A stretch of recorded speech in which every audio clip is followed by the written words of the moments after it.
Assalamualaikum warahmatullahi wabarakatuh. Sebelumnya perkenalkan, nama saya Winda Rustianingrum dengan NPM 2001020014 dari kelompok 6. Di sini kami akan memaparkan materi tentang investasi pada sekuritas ekuitas. Anggota dari kelompok 6 ada saya sendiri, Winda Rustianingrum, NPM 2001020014, dan rekan saya Nila Asfiatun Yuliana dengan NPM 2001020013. Yang pertama ada pengertian atau definisi. Menurut PSAK 50 revisi tahun 2014, instrumen keuangan itu penyajian. Instrumen ekuitas adalah setiap kontrak yang memberikan hak residual atas aset suatu entitas setelah dikurangi dengan seluruh liabilitasnya.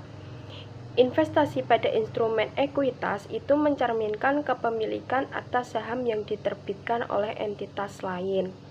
Kemudian, PSAK 50 revisi 2014 juga menyatakan bahwa investasi pada instrumen ekuitas yang diterbitkan oleh entitas lain itu memenuhi definisi instrumen keuangan, yaitu aset keuangan. Jadi, pihak yang memperoleh kepemilikan saham itu disebut investor, sedangkan pihak yang menerbitkan saham itu disebut investi. Kemudian ada karakteristik saham. Menurut Undang-Undang Nomor 40 Tahun 2007 tentang perseroan terbatas, saham memberikan hak kepada pemiliknya untuk yang pertama untuk menghindari dan mengeluarkan suara dalam RUPS. Yang kedua, menerima pembayaran dividen dan sisa kekayaan hasil likuiditas. Kemudian yang ketiga ada menjelaskan hak lainnya berdasarkan undang-undang ini. Jadi hak suara yang dimiliki investor itu memungkinkan investor mempengaruhi atau mengendalikan keputusan atau kebijakan pada perseroan terbatas. Nah, karakteristik inilah yang membedakan dengan investasi pada instrumen utang, di mana hak investor itu pada instrumen utang hanya sebatas penerima bunga dan pengembalian pokok utang, sedangkan hak investor atas investasi instrumen ekuitas tidak hanya sebatas penerima dividen dan sisa kekayaan hasil dividen saja. Kemudian untuk yang selanjutnya ada tingkat pengaruh investor atas investi dalam beberapa PSAK terkait. Seperti PSAK 15 revisi 2014, investasi pada entitas asosiasi dan ventura bersama dan pasal 65 revisi tahun 2014 tentang laporan keuangan konsolidasi, secara umum tingkat konsolidasi itu dibagi menjadi 4. Kemudian, pemaparan mengenai pengaruh signifikan itu merupakan kekuasaan untuk berpartisipasi dalam keputusan kebijakan keuangan dan operasional investi, tetapi tidak mengendalikan atau mengendalikan bersama kebijakan tersebut. Kemudian, pengaruh signifikan oleh investor pada umumnya dapat dibuktikan dengan satu atau lebih indikator tersebut. Yang pertama, keterwakilan dalam dewan direksi dan dewan komisaris atau organ setara di investor. Yang kedua, partisipasi dalam pembuatan kebijaksanaan, termasuk partisipasi dalam pengambilan keputusan tentang dividen atau distribusi lainnya. Kemudian yang ketiga, adanya transaksi material antara entitas dan investi. Kemudian yang keempat, penyediaan informasi teknis pokok. Yang terakhir ada pertukaran personil manajerial. Kemudian ada tingkat pengaruh investor atas investi dalam beberapa PSAK terkait. Sebelum kita masuk ke gambarannya, kita ada pemaparan mengenai kepemilikan kurang dari 20%. Apabila seorang investor memiliki hak kurang dari 20%, maka diasumsikan bahwa investor itu memiliki pengaruh yang kecil atau tidak mempunyai pengaruh terhadap investi. Yang pertama ada sekuritas yang tersedia untuk dijual. Sekuritas yang tersedia untuk dijual pada saat diperoleh dicatat pada biaya atau harga pokoknya. Kemudian yang kedua, sekuritas perdagangan. Nah, ayat jurnal akuntansi untuk mencatat sekuritas ekuitas perdagangan sama seperti dalam sekuritas ekuitas yang tersedia untuk dijual, kecuali atas pencatatan keuntungan atau kerugian kepemilikan yang belum direalisasikan. Untuk menggambarkannya, asumsikan bahwa tanggal 3 November 2007, Republic Corporation membeli saham biasa 3 perusahaan dan setiap investasi menunjukkan hak kurang dari 20%. Bisa dilihat ada Northwest Industries itu sebesar $259.700, kemudian ada Campbell Soup Co. itu dengan $317.500, kemudian ada Regis Pulp Co. itu sebesar $141.500 dengan semua total biaya $718.550. Dengan adanya investasi ini akan dicatat Republik sebagai berikut. Nah, pada tanggal 6 Desember 2007, Republik menerima dividen tunai sebesar $4.200 atas investasinya. Dalam saham biasa Campbell Soup Co., dividen tunai ini dicatat sebagai berikut. Pada tanggal 3 November 2007, di debit ada sekuritas yang tersedia untuk dijual sebesar $718.550. Kemudian di kredit ada kas sebesar $718.550. Kemudian di tanggal 6 Desember 2007, jurnalnya yaitu di debit ada kas sebesar 4.200, di kredit ada pendapatan dividen sebesar 4.200. Jadi, sebelum kita membahas kepemilikan antara 20% sampai 50%, di sini saya akan mengambil ilustrasi tentang tingkat pengaruh atas kepemilikan saham. Misalkan PTB itu membeli saham yang diterbitkan oleh PTA. Jadi PTB itu harus mengidentifikasi terlebih dahulu investasi atau saham yang ia miliki pada PTA. PTA itu mempunyai pengaruh yang signifikan atau tidak, atau menyebabkan dia itu mempunyai pengendalian di PTA atau tidak. Hal ini perlu dilakukan di awal supaya nanti ketika kita berinvestasi, metode mana yang diperlukan untuk mencatat investasi tersebut.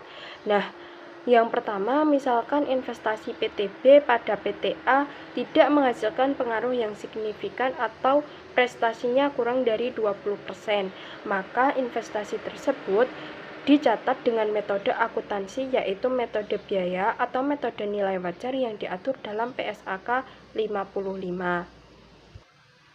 Kembali ke topik bahasan, yaitu kepemilikan antara 20% sampai 50%. Jadi perusahaan investor itu dapat memiliki hak kurang dari 50% dalam perusahaan investi dan karenanya tidak memiliki kendali hukum. Akan tetapi, seperti diperlihatkan dalam cerita tentang Coca-Cola, investasi dalam saham dengan hak suara kurang dari 50% masih dapat memberi atau investor kemampuan untuk menerapkan pengaruh yang signifikan terhadap kebijakan operasi dan keuangan pembatalannya itu investi. Pengaruh yang signifikan dapat ditunjukkan dalam beberapa cara. Dalam hal terdapat pengaruh yang signifikan, investor diharuskan untuk memperhitungkan investasi itu dengan metode ekuitas. Kemudian yang selanjutnya ada metode ekuitas. Yang pertama, dalam PSAK 15 revisi tahun 2014, jika investor memiliki pengaruh signifikan atas investasinya pada saham investi, maka dicatat menggunakan metode ekuitas. Yang kedua, pada metode ekuitas, investasi pada awalnya diakui sebesar biaya perolehan, namun selanjutnya diukur dan disajikan sesuai dengan nilai ekuitas entitas asosiasi secara proporsional. Sebelum kita membahas contoh dalam metode biaya dan nilai wajar, saya akan sedikit menambahkan. Dalam menentukan pengaruh yang signifikan atau pengendalian, harusnya kita dapat mempertimbangkan hak suara potensial, di mana hak suara potensial itu sendiri berasal di waran. Opsi beli saham, instrumen utang atau instrumen ekuitas yang dikonversi menjadi saham biasa atau instrumen sejenis lainnya yang mempunyai potensi untuk menambah atau mengurangi hak suara investor.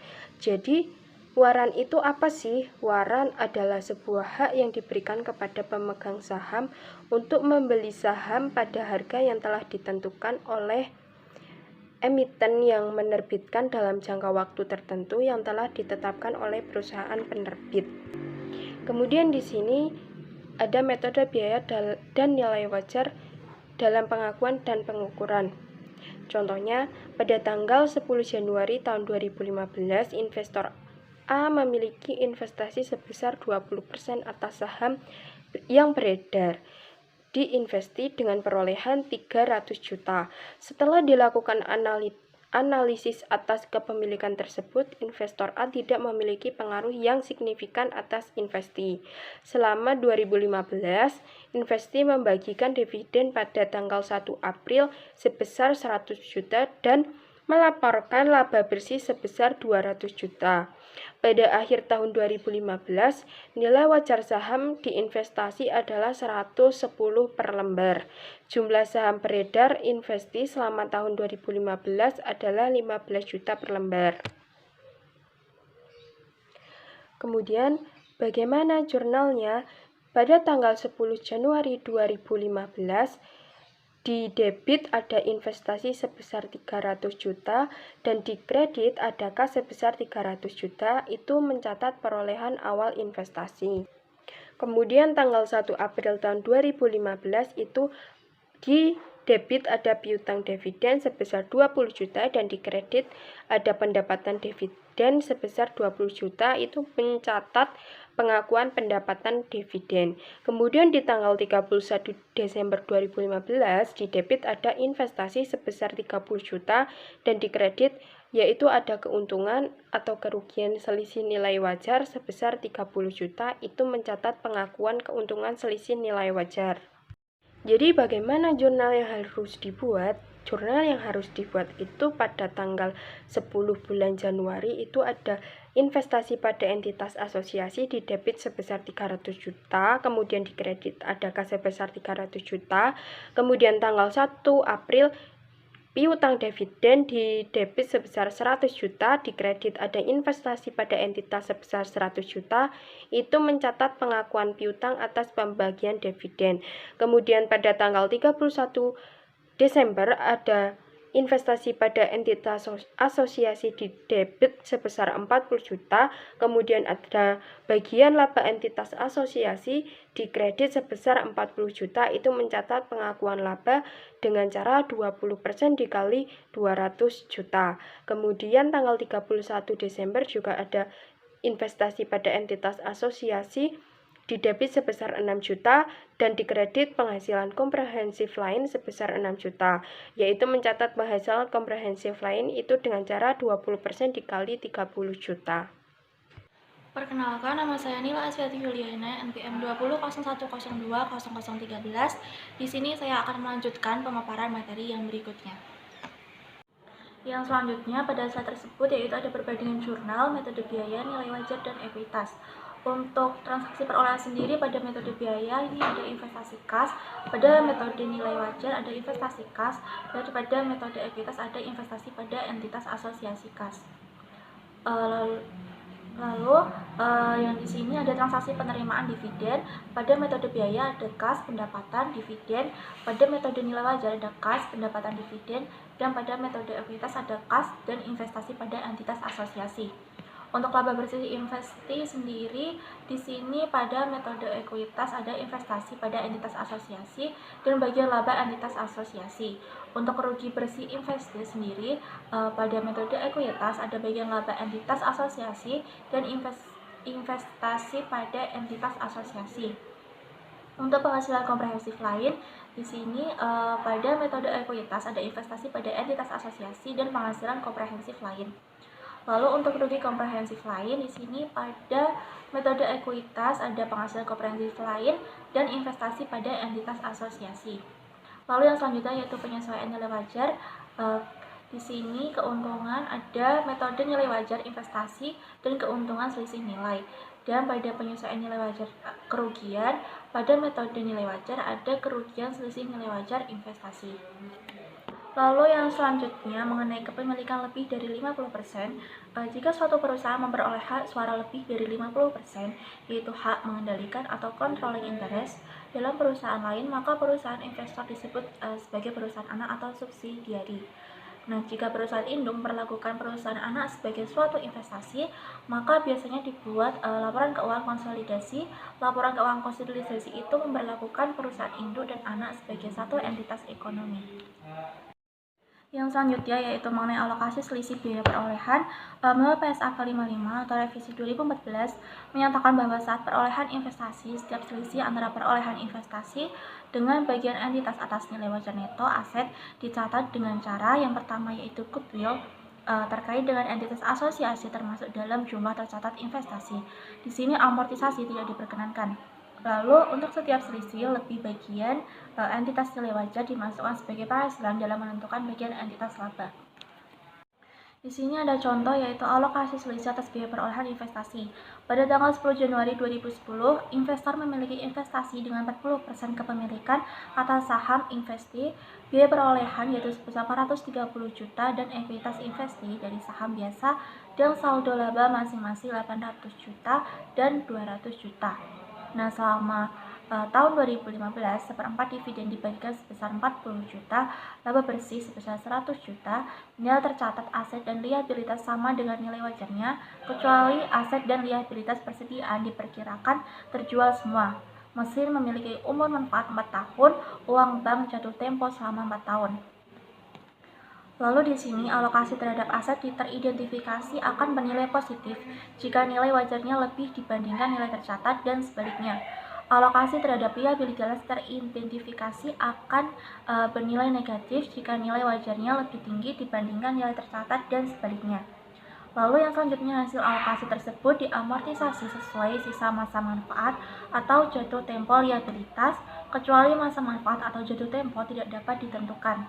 Yang selanjutnya, amortisasi tersebut akan diakui oleh investor dan disesuaikan terhadap nilai investasi dan pendapatan investasi sesuai dengan ketentuan PSAK 15 revisi 2014, amortisasi goodwill tidak diperkenankan. Yang selanjutnya yaitu mengenai penghentian pengakuan. Seorang investor menghentikan penggunaan metode ekuitas sejak tanggal investasinya berhenti menjadi investasi pada entitas asosiasi atau hilangnya pengaruh signifikan, yaitu ketika yang pertama investasi menjadi investasi pada anak perusahaan, maka investor mencatat investasinya sesuai dengan PSAK 22 revisi tahun 2010 dan PSAK 65. Yang kedua yaitu menjual sebagian investasinya dan sisa kepentingan dalam entitas asosiasi merupakan aset keuangan, maka investor mengukur sisa kepentingan tersebut pada nilai wajar sesuai PSAK 55 revisi tahun 2014. Lalu yang selanjutnya yaitu mengenai penyajian dalam pengungkapan. Pada metode ini investasi disajikan pada nilai tercatatnya, sedangkan pada bagian laba atas entitas asosiasi disajikan di laporan laba rugi dalam kos tersendiri. Yang selanjutnya yaitu pengungkapan yang disyaratkan PSAK 67. Pengungkapan kepentingan dalam entitas lain terkait investasi pada entitas asosiasi adalah untuk setiap entitas asosiasi yang material bagi entitas pelopor. Yang pertama, nama pengaturan atau entitas asosiasi. Yang kedua, sifat hubungan entitas dengan pengaturan bersama atau entitas asosiasi. Yang ketiga, lokasi utama kegiatan usaha dan negara tempat berdiri jika dapat diterapkan dan berbeda dari lokasi utama kegiatan usaha, pengaturan bersama atau entitas asosiasi. Yang keempat yaitu proposal bagian kepentingan atau penyertaan oleh entitas dan jika berbeda, proporsi hak suara yang dimiliki jika dapat diterapkan. Lalu yang selanjutnya yaitu isu lain seputar metode ekuitas. Pada tidak tercatat investasi negatif pada metode ekuitas yaitu yang pertama, jika nilai tercatat investasi menjadi nol atau negatif akibat bagian investor terhadap rugi entitas asosiasi sama dengan atau melebihi kepentingannya pada entitas asosiasi, maka investor menghentikan pengakuan bagiannya atas rugi lebih lanjut. Yang kedua, jika entitas asosiasi pada periode selanjutnya melapor laba, maka investor mulai mengakui bagiannya atas laba tersebut hanya setelah bagiannya atas laba tersebut sama dengan bagian atas rugi yang belum diakui ataupun dicadangkan. Yang selanjutnya yaitu transaksi hulu hilir. Yang pertama, transaksi tersebut dapat berupa jual beli aset ataupun jasa yang menghasilkan keuntungan ataupun kerugian. Yang kedua, keuntungan dan kerugian yang dihasilkan dari transaksi hilir dan hulu antara investor dan entitas asosiasinya diakui dalam laporan keuangan investor tersebut hanya sebesar bagian investor lain dalam entitas asosiasi. Pada yang selanjutnya untuk contoh transaksi hilir yaitu ada penjualan aset dari entitas asosiasi kepada investor. Untuk contoh transaksi lain yaitu ada penjualan aset dari investor kepada entitas asosiasinya. Yang selanjutnya yaitu berdasarkan pemaparan pada bab ini dapat disimpulkan bahwa jurnal investasi yang dicatat oleh investor atas entitas asosiasi dapat meliputi yang pertama investasi awal saat perolehan, yang kedua pengumuman dividen oleh entitas asosiasi, yang ketiga pengumuman laba bersih oleh entitas asosiasi, yang keempat amortisasi atas selisih nilai wajar neto aset dan liabilitas teridentifikasi dari investi terhadap biaya perolehan investasi, yang kelima transaksi hulu hilir, dan yang keenam penurunan nilai. Mungkin itu saja pemaparan materi yang dapat kami sampaikan dari kelompok 6. Mohon maaf apabila ada kekurangan dan salah kata. Sekian dari kami. Wassalamualaikum warahmatullahi wabarakatuh.